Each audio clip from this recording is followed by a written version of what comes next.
Jadi aku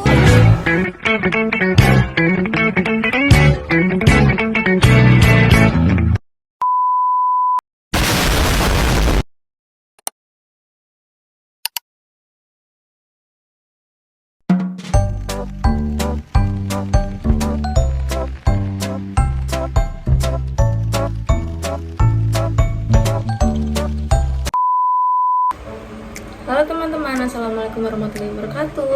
Sebelum materinya, izinkan saya memperkenalkan diri terlebih dahulu. Perkenalkan, nama saya Nadia Rahmawati. Saya dari kelas manajemen 3C angkatan 23 dengan akhiran NIM 109 dari Universitas Sriwijaya Madura. Nah, untuk kesempatan kali ini saya akan menjelaskan lebih dalam apa sih yang dimaksud dengan harga pokok produksi atau biasa kita sebut dengan HPP. Pasti tidak asing lagi kan dalam kehidupan kita sehari-hari dengan kalimat HPP. Nah, dalam kesempatan kali ini izinkan saya untuk memberikan materi tentang HPP. Ada apa aja sih HPP ini? Pengertiannya apa saja? Metode-metodenya apa saja? Fungsinya juga apa? Nah, langsung saja ke materinya. Jangan lupa disimak dan dipahami ya. Bye. Oh iya, sebelum ke materinya, izinkan saya menjelaskan beberapa poin yang ingin saya paparkan nanti, di mana ada 5 poin. Yang pertama ada pengertian harga pokok produksi, yang kedua ada metode-metode penentuan harga pokok produksi, yang ketiga ada unsur-unsur penentuan harga pokok produksi, yang keempat ada unsur-unsur biaya produksi, yang kelima ada fungsi yang terkait dalam penentuan harga pokok produksi. Nah, itu poin-poin yang nanti saya akan jelaskan.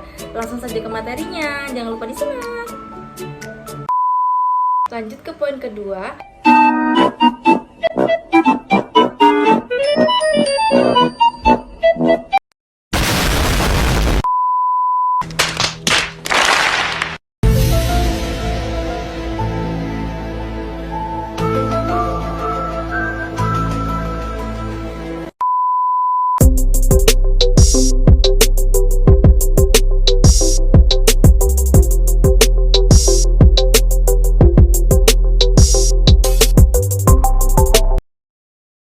Huh?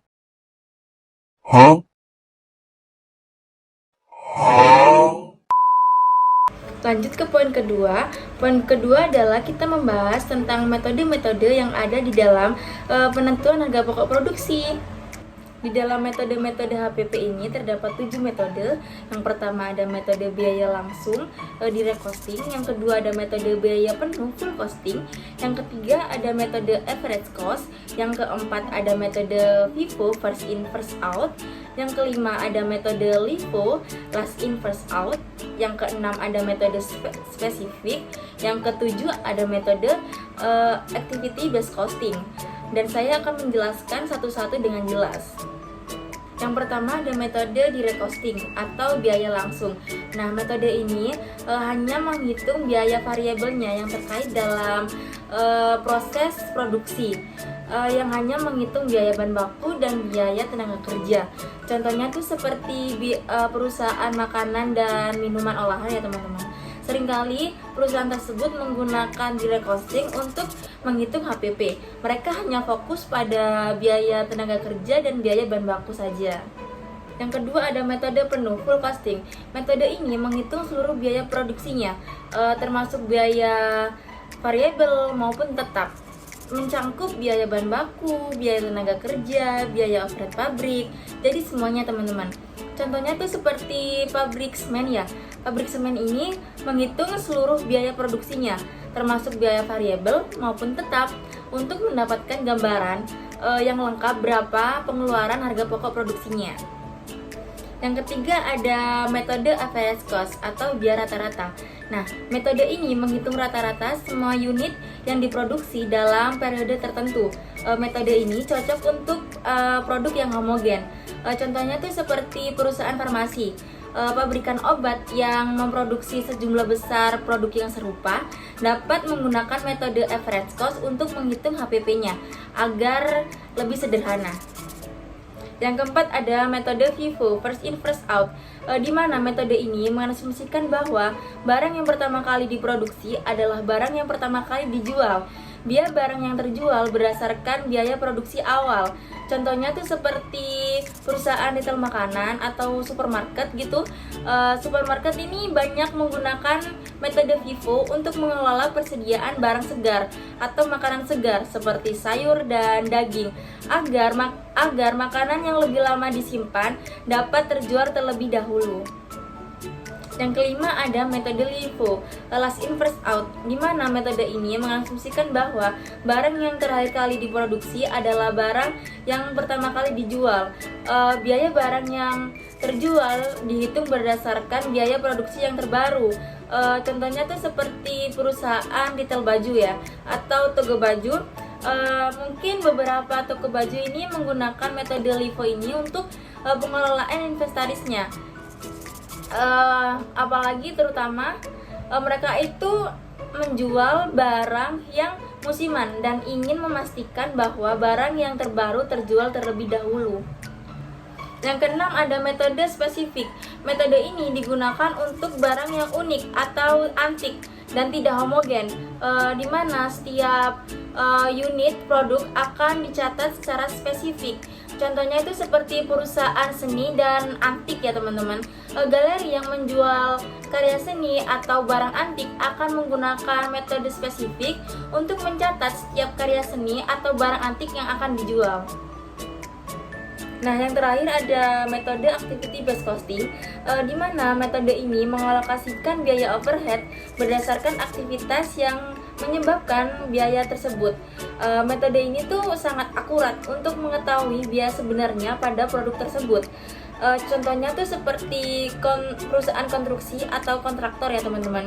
Nah, seringkali perusahaan konstruksi ini menggunakan metode activity based costing untuk mengalokasikan biaya proyek berdasarkan aktivitas yang sedang dilakukan seperti perencanaan, pembangunan, dan pengawasan.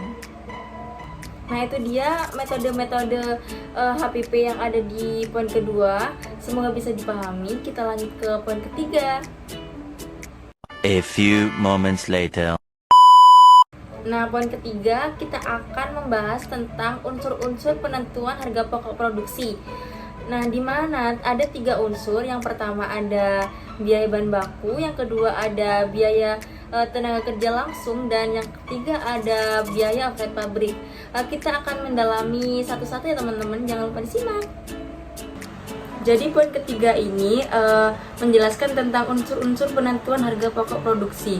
Seperti yang saya bilang tadi bahwa di sini ada 3 unsur. Yang pertama ada biaya bahan baku. Jadi biaya bahan baku ini terbagi menjadi 2 jenis teman-teman. Ada biaya bahan baku langsung dan biaya bahan baku tidak langsung. Perbedaannya adalah jika biaya bahan baku langsung itu adalah biaya bahan baku yang mudah sekali dilacak atau akurat. Jadi contohnya tuh seperti kayu untuk perabotan, kain untuk pakaian, terus bisa juga dengan kulit untuk sepatu. Nah, kalau biaya bahan baku tidak langsung, ini adalah biaya bahan baku yang tidak sulit sekali dilacak atau membutuhkan biaya yang lebih tinggi untuk penelusurannya. Jadi cuma bahan penolong saja gitu. Contohnya itu seperti paku untuk perabotan, terus ada benang untuk pakaian serta sepatu seperti itu. Jadi cuma bahan penolong seperti itu. Nah, lanjut ke unsur-unsur penentuan harga pokok produksi yang kedua. Nah, yang kedua ini ada biaya tenaga kerja langsung. Yang dimaksud dengan biaya tenaga kerja langsung ini adalah pekerja yang terlibat langsung dalam proses pembuatan produk tersebut dengan pembayaran upah per unit atau bisa juga per jam. Contohnya itu 5.000 per unit atau 50.000 per jam. Itu juga mengikuti kebijakan perusahaan. Nah, yang terakhir itu ada biaya overhead pabrik. Nah, biaya overhead pabrik ini adalah biaya yang meliputi seluruh biaya produksi, tapi di luar biaya bahan baku dan biaya tenaga kerja. Contohnya itu seperti biaya penyusutan pembangunan pabrik, terus ada biaya bahan bakar, atau bisa juga dengan biaya asuransi seperti itu. Itu dia penjelasan tentang poin ketiga di mana ada unsur-unsur penentuan harga pokok produksi. Seperti yang dijelaskan tadi, ada 3 unsur, ada biaya bahan baku, biaya tenaga kerja langsung, biaya overhead pabrik. Semoga bisa dipahami ya. Kita lanjut ke poin keempat. Ada unsur-unsur biaya produksi. Ini tuh beda dengan poin ketiga tadi, dengan unsur-unsur penentuan harga pokok produksi. Pokoknya kalian jangan lupa disimak ya.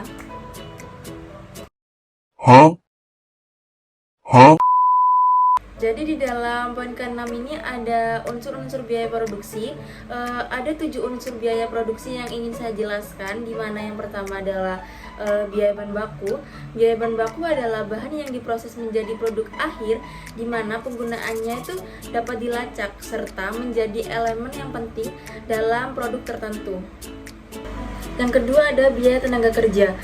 Biaya tenaga kerja ini mencakup semua bentuk kompensasi yang diberikan perusahaan kepada karyawannya sendiri.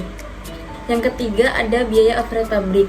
Biaya overhead pabrik ini meliputi semua biaya produksi di luar bahan baku dan tenaga kerja langsung. Dan yang keempat ada biaya administrasi dan umum. Biaya administrasi dan umum adalah sebuah biaya yang berkaitan dengan fungsi administrasi dan umum yang diperlukan untuk menetapkan kebijakan, memberikan arahan, dan mengawasi kegiatan perusahaan secara keseluruhan. Dan yang terakhir adalah biaya keuangan. Biaya keuangan adalah sebuah biaya yang timbul dari pelaksanaan fungsi keuangan. Nah, masuk ke poin terakhir, itu ada poin fungsi yang terkait dalam penentuan harga pokok produksi. Di sini itu nanti ada 5 fungsi teman-teman. Ada fungsi penjualan, ada fungsi produksi, ada fungsi perencanaan dan pengawasan, ada fungsi gudang, ada fungsi akuntansi biaya. Nanti saya akan jelaskan secara rinci, kalian jangan lupa disimak ya. A few moments later. Yang pertama adalah fungsi penjualan. Fungsi penjualan dalam perusahaan yang diproduksi massa, order produksinya umumnya ditentukan bersama dalam rapat bulanan antara fungsi pemasaran dan fungsi produksi. Fungsi penjualan melayani order dari langganan berdasarkan persediaannya. Yang kedua ada fungsi produksi. Fungsi ini bertanggung jawab atas pembuatan perintah produksi bagi fungsi-fungsi yang ada di bawahnya yang akan terkait dalam pelaksanaan proses produksi. Gunanya itu memenuhi permintaan produksi dari fungsi penjualan. Yang ketiga ada fungsi perencanaan dan pengawasan. Fungsi ini merupakan fungsi staf yang membantu fungsi produksi dalam merencanakan dan mengawasi kegiatan produksi. Yang keempat ada fungsi gudang. Fungsi gudang bertanggung jawab atas pelayanan permintaan bahan baku, bahan penolong, dan barang lain yang ada di gudang. Fungsi ini juga bertanggung jawab untuk menerima produk jadi yang diserahkan oleh fungsi produksi. Dan yang terakhir adalah fungsi akuntansi biaya. Nah, fungsi ini bertanggung jawab untuk mencatat pemakaian biaya bahan baku, biaya tenaga kerja langsung, dan biaya overhead pabrik yang digunakan dalam proses produksi, dan juga bertanggung jawab dalam membuat perhitungan mengenai harga pokok produksi. Oke teman-teman, cuma segitu saja yang bisa saya jelaskan tentang materi penentuan harga pokok produksi. Nah, kalian udah paham belum tentang pengertiannya itu apa, terus unsur-unsurnya itu apa, terus ada unsur-unsur penentuan harga pokok produksi dengan unsur-unsur biaya produksi itu kan beda. Udah tahu belum perbedaannya apa? Terus ada fungsi-fungsi yang terkait dalam penentuan harga pokok produksi. Ternyata banyak ya fungsi-fungsinya. Kalau kalian belum paham, kalian bisa tulis di komentar atau lihat di chat GPT aja.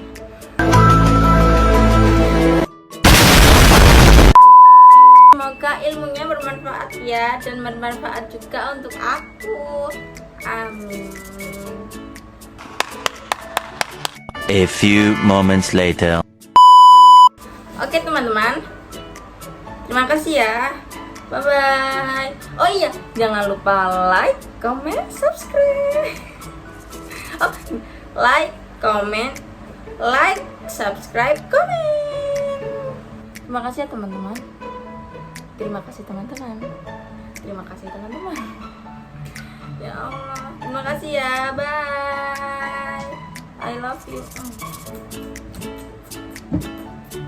Udah ya.